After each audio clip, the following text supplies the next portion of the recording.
I'm a lifelong Star Wars fan, and so I know the deal. I know that Star Wars fans are passionate about this stuff, and we love the stuff we love. We hate the stuff that we hate, and we fight about it.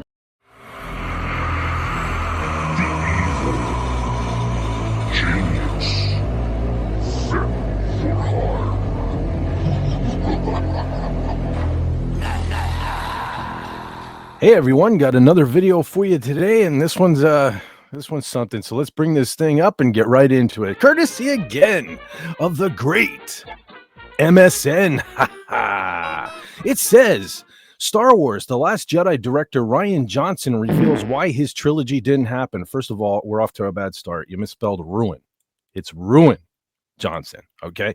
So let's see. Star Wars: The Last Jedi director Rian Johnson recently opened up about what really happened after Lucasfilm seemingly canceled plans for him to have a trilogy of films. Seemingly. I mean, at this point, it's pretty damn clear, folks. It's pretty clear. Anyway, so he's going to clarify what I already said was pretty clear. So he clarified whether fans' polarizing response to The Last Jedi played a part in the Star Wars franchise going in a different direction. I'm pretty sure it's a pretty safe bet. It played a major part in the Star Wars franchise going in a different direction. Let's read on. Videos shared by Star Wars Culture on X, formerly Twitter, like we don't know that by now, shows Johnson speaking at the Newport Beach Film Festival. He's still out there talking, folks. You believe that? He's still out there. He still has festivals and cons and things. Anyway, when asked if fan response to The Last Jedi led him to not work further in the Star Wars universe, Johnson's response was clear. No, not at all, he said. I mean, why would it be? In fact, it's the reason that I wanted to. My overall experience with putting the movie out and what you're talking about with the fan feedback. I mean, first of all, I'm a lifelong Star Wars fan, so I know the deal. I know that Star Wars fans are passionate about this stuff. I'm not even sure what he said there. You know, like this whole sentence, the sentences. I mean, like he's always talking around the subject. He doesn't want to say and just admit already that he's not getting 3 more movies. For Johnson, the vast nature of the Star Wars universe was clearly part of the appeal. We love the stuff we love. We hate the stuff we hate, and we fight about it, he said. And we're allowed, we're allowed to hate your movie. You said it there yourself, right? And that's been happening since the original trilogy. Well, I was in college when the prequels came out. Are you kidding me? The prequel wars. We had a few. I mean, everybody did.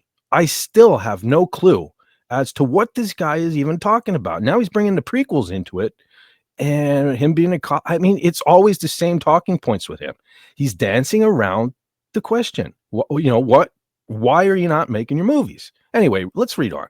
Ultimately, Johnson had a realistic view. Wait, I got to stop right there. He did? He had a realistic view of Star Wars, and he made this movie. Okay. That's fiction right there, but we'll read on. Johnson had a realistic view of Star Wars and its passionate fan base, and The Last Jedi's response was par for the course. And so the notion that Star Wars has been this kind of Shangri-La, united fandom, and that nothing could then split that apart isn't true, he added. Clearly, the reality is Star Wars has always been something that has meant different things to different people. And I think that's part of the fun and the passion of it. As fans, is arguing about it respectfully. But you started a war. It's one thing to maybe light a little fuse and this. I mean, you annihilated, you obliterated Star Wars and its fan base. This was clearly a mission to divide everyone. You have to step back and at least give him credit for that. I mean, he accomplished what he set out to do. This was meant to destroy your childhood, really divide people and sow hate into a fan base that used to have nothing but love. You know, no matter what was going on in the world, politically, whatever, you know, you ran into somebody wearing a Star Wars t-shirt and you knew they were cool. You talked to them for a little bit. And now I see someone in a Star Wars t-shirt at Walmart and I wonder what side of the fence they're on. You know what I mean? Are they the shipper side? Or are they the weirdos now, you know, who, I mean, a Star Wars shirt could fit right in with blue hair and nose rings nowadays. You know what I mean? And largely thanks to this goof. So anyway, let's read on. The Last Jedi was released in 2017. Yes, a dark year, folks. A very, very dark year. As the second installment in the Star Wars sequel trilogy, following 2015's The Force Awakens. It followed Rey, yay, Daisy Ridley, as she sought out Luke Skywalker, Mark Hamill. Yeah, we know that guy, right? I mean, he's best known as the Joker, right? Isn't he? The Joker? Anyway, for help in the battle against the Resistance, and Kylo Ren, Adam Driver. It grossed over $1.33 billion worldwide and was universally loved by critics, with a 91% approval rating on Rotten Tomatoes.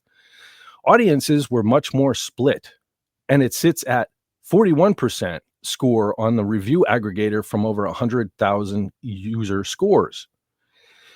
Johnson calls, again, it's Ruin Johnson.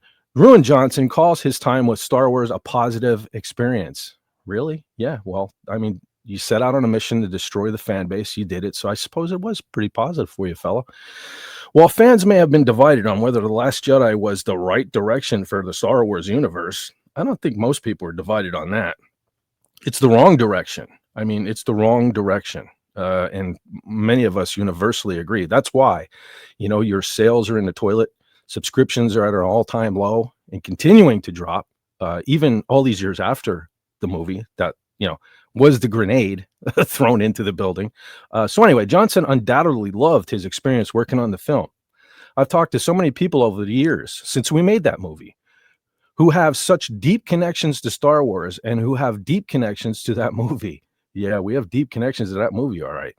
Johnson continued, so it's been the most positive experience I've ever had with anything I've made in terms of interacting with people who've seen it. Not all reception may have been positive, you think, but Johnson surprisingly revealed that there were no hard feelings. In fact, quite the opposite. I came out, yeah, he needs to come out, all right. I came out at the other end of it loving Star Wars fandom more than I did even going into it, he shared. While Johnson made it clear that fan response didn't stop him from making a new Star Wars movie, he didn't actually go into detail about why his Star Wars movies never ended up seeing the light of day, and he never does. Neither does Kathleen Kennedy. Neither will Bob Iger, because here's the thing. It was a bad movie. It was, it looked nice. It was a beautiful looking movie, but it was poorly written. It was just, there was a mission to destroy the fan base, mission accomplished, but really it blew up. It was a bad move by management, and they're not going to admit that. It was the first strike in the war against the Star Wars pop culture fan base, and it didn't work. And so, of course, where Kathleen Kennedy and Bob Igers of the world, they're dumb when it comes to trying to put this crap into their movies that people don't want to see or hear. They're not stupid when it comes to money. And this thing lost a lot of money, ultimately down the road. It's what led to people not buying action figures or even going to see Star Wars movies after this. They lost this battle, but the war continues. So, of course, they're not going to put this general in charge of not just one, but 3 more movies. They're gonna pick another guy to lead the army, full steam ahead. So there it is, ladies and gentlemen. What do you think? Here we are, 8 years later. We still have no explanation from these guys and girls as to why Ryan hasn't gotten his movies. We all know why. Just admit it, Ruin. You failed, and you're not getting your movies. So that's it for today, folks. Tell you what, do me a favor and remember to like, share, subscribe, and do all that cool YouTube stuff. And in the meantime, don't forget to take care of yourself, take care of each other. And why? Take it easy when you can take it like Ruin Johnson. Sleazy. Exit light, pursue night, grasp your prey, hold on tight. Dreamless peace is what you get. Say your prayers. Here's Boba Fett.